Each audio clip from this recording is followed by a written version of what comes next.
فوج پر ڈال دیا گیا ہے۔ جو غلطیاں ریاست نے کی ہیں اس سے انکار نہیں۔ افغان مہاجرین کو پناہ دینا، دہشت گردی کے خلاف جنگ میں بیرونی فنڈنگ لینا، یہ سب غلط فیصلے تھے۔ لیکن کیا آج اگر فوج معاملات کو سنبھالنے کی کوشش کر رہی ہے تو کیا ہمیں انہیں سپورٹ نہیں کرنا چاہیے؟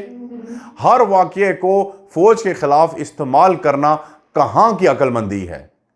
ناظرین، اب بات کرتے ہیں سوشل میڈیا کے کردار پر۔ کیا سوشل میڈیا لسانی تقسیم کو ہوا دے رہا ہے؟ اس حوالے سے وادی تیرہ کے واقعے کے بعد ایک خطرناک مہم دیکھی گئی ہے کہ یہ پتہ لگایا جائے کہ وہاں کتنے پنجابی فوجی ہیں۔ اس قسم کی ٹویٹس اور پوسٹ اس بات کا ثبوت ہے کہ ایک منظم مہم کے ذریعے عوام اور فوج کے درمیان لسانی تقسیم پیدا کی جا رہی ہے۔ کیا اس سے عوام کو انصاف ملے گا؟ ہرگز نہیں، صرف ملک مزید عدم استحکام کی طرف جائے گا۔ اب کیا انکوائری کے بغیر انصاف ممکن ہے؟ اگر واقعی فوج نے کچھ غلط کیا ہے تو اس کی انکوائری ہونی چاہیے، شفاف، غیر جانبدار انکوائری۔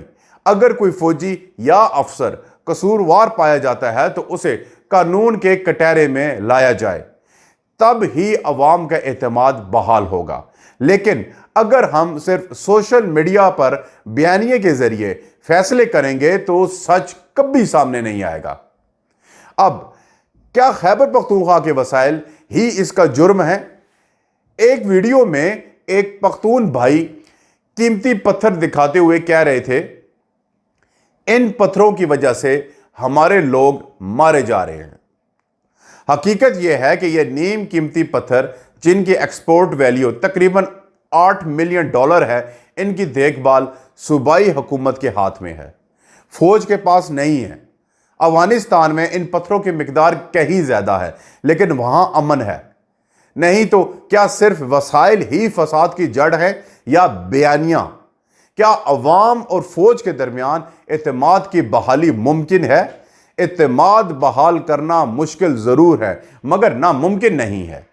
اس کے لیے ضروری ہے کہ حکومت، ریاستی ادارے اور عوام ایک میز پر بیٹھیں، انکوائری ہو، سچ سامنے آئے، ذمہ داروں کو سزا دی جائے اور سب سے بڑھ کر کہ جذباتی بیانیوں سے گریز کیا جائے۔ اب سوال یہ ہے کہ کیا صوبائی حکومت مکمل طور پر ناکام ہو چکی ہے؟ صوبائی حکومت کا کردار اس وقت مکمل طور پر غیر فعال ہو چکا ہے۔ نہ مذاکرات، نہ بیان، نہ عوام سے رابطہ۔ ایسے میں یہ بیانیہ بھی پھیل رہا ہے کہ حکومت چاہتی ہے کہ فوج خود پیچھے ہٹ جائے تاکہ وہ اپنے بیانیے کی جیت دکھا سکے۔ کیا کیمرے اور بیانیے کی جنگ میں حقیقت دفن ہو چکی ہے؟ اس حوالے سے ناظرین، آج کے دور میں سب سے بڑی جنگ بندوقوں سے نہیں، بیانیے اور کیمروں سے لڑی جا رہی ہے۔ جس کا بیانیہ زیادہ پھیلے وہی جیتا ہوا سمجھا جاتا ہے، چاہے حقیقت اس سے مختلف ہی کیوں نہ ہو۔ ناظرین، آپ کو بتاتا چلوں کہ وادی تیرہ کی عوام کبھی امن دیکھ پائے گی یا نہیں۔